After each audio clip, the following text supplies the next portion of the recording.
જય જવાન જય કિસાન સાથીઓ, હું આપનો રમેશ મેર। હાલમાં 3:30 રાતના 3:30 વાગ્યા છે।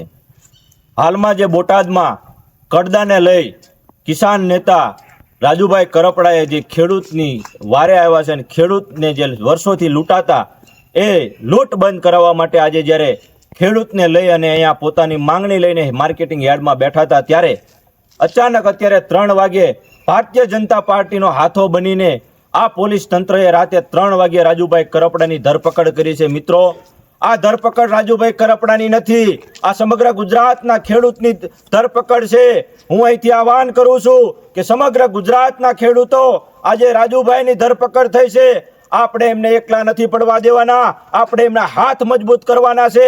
તો હું આજે તમને અત્યારે અહીંયાથી આહવાન કરું છું કે સવારમાં આમ આદમી પાર્ટીના પ્રદેશના નેતાઓ પણ આવવાના છે, ખેડૂત ઘણા નેતાઓ પણ આવવાના છે। તો હું દરેક ખેડૂતને મારી વિનંતી છે કે આપની લડાઈ માટે રાજુભાઈ લડી રહ્યા છે, તો આપણે રાજુભાઈને એકલા નથી પડવા દેવાના। આવો સવારે સૌ મળીએ બોટાદ માર્કેટિંગ હેડ ખાતે ઉમટી પડો, એક વખત આ તાનાશાહી સરકારને બતાવી દઈએ કે ખેડૂત એકતા શું છે, ખેડૂતની તાકાત શું છે। અમારા ખેડૂતના નેતાને તમે કેમ આંગળી અડાડી શકો એ તાકાત આપણે બતાવવાની છે। તો સર્વે મિત્રો સવારમાં 8 વાગે બોટાદ ખાતે માર્કેટિંગ હેડ ખાતે પધારો એવી સર્વને નમ્ર અપીલ અને વિનંતી છે।